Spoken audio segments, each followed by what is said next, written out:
جب جبریل نے جہنم کا یہ تعارف پیش کیا، یہ پریچے دیا، یہ انٹروڈکشن کرایا، تو آمنہ کے لال پکار اٹھے، اے جبریل بس کرو، میری امت کو دوزخ کے بارے میں بس اتنا جان لینا کافی۔ دوزخ حضرت عبداللہ ابن مسعود ہیں، یہ شرف حاصل ہے کہ صاحب النعلین والوسادہ تھے، پیارے آقا علیہ السلام کے نعلین شریف کو، جوتی شریف کو لے کر اور حضور کے ضروری سامان کو سر پہ رکھ کر کے گھوما کرتے تھے۔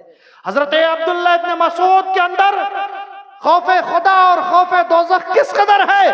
حضرت عبداللہ ابن مسعود لوہار کی ایک گراتی اور بھٹی کے پاس سے گزر رہے ہیں جس میں وہ لوہے کو بالکل سرخ کیے ہوئے تھا، آگ بھڑک رہی تھی، ادھر بھٹی کی آگ دہک رہی ہے، ادھر عبداللہ ابن مسعود اس آگ کو دیکھ کر کے دوزخ کی آگ کو یاد کر رہے ہیں اور مسلسل روتے جا رہے ہیں۔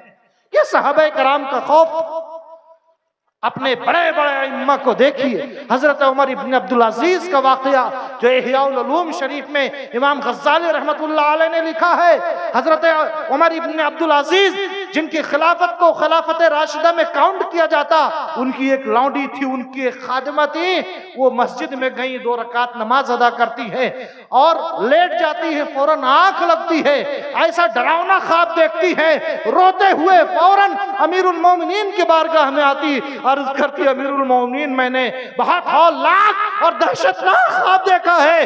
امیر المومنین کہتے ہیں کہو بیٹی کہو کہ وہ کون سا خواب ہے؟ کہتی میں نے دیکھا کہ میدان محشر بپا ہے اور پل صراط کو دوزخ کے اوپر رکھا گیا ہے، اس پل کو بچھایا گیا ہے اور حکم ہوتا ہے عبد الملک بن مروان کو لایا جائے۔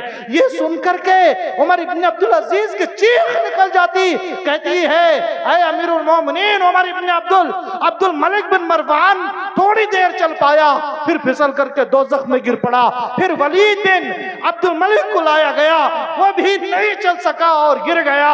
اس کے بعد سلیمان بن عبد الملک کو لایا گیا۔ سلیمان ابن عبد الملک کی وہی شخص ہے جس نے اپنے داماد عمر ابن عبدالعزیز کو خلیفہ بنایا تھا، پھر وہ بھی نہیں چل سکا۔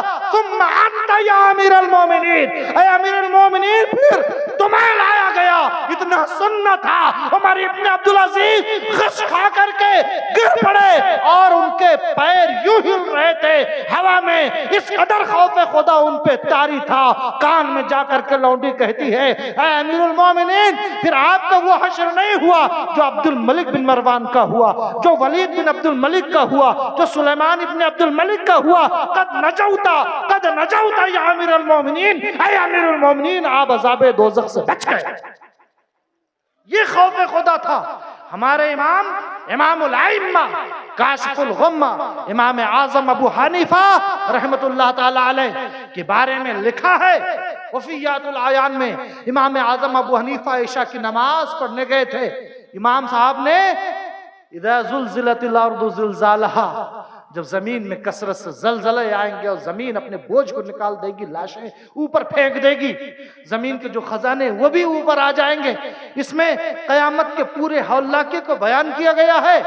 اب امام اعظم ابو حنیفہ رحمت اللہ تعالی علیہ مسجد میں رک گئے، مؤذن صاحب تھوڑی دیر انتظار کرتے رہے، تھوڑا سا تیل تھا، پھر انتظار کر کے چلے گئے۔ جب واپس آئے مؤذن صاحب فجر کی اذان دینے کے بعد جب اندر گھسے تو اندھیرے میں کیا دیکھتے ہیں کہ امام الائمہ ہم حنفیوں کا امام اپنی داڑھی کو اپنے ہاتھوں سے پکڑے ہوئے رب کی بارگاہ میں مناجات کر رہا ہے، اور میرا امام یوں مناجات کرتا ہے اے وہ ذات جو تھوڑی سی بھلائی کا بدلہ بھلائی سے دیتی ہے، اے وہ ذات جو برائی کا بدلہ برائی سے دیتی ہے، اے اللہ تو اپنے بندے نعمان کو عذاب دوزخ سے بچانا اور ان اعمال سے بچانا جو اعمال دوزخ میں جانے کا سبب ہے۔ یہ ہمارے امام کا خوف خدا ہے۔ مؤذن صاحب جب آئے تو امام اعظم پوچھتے ہیں کیا تیل ختم ہو گیا، تیل ڈالنے آئے ہو؟ مؤذن کہتا نہیں ہے امام،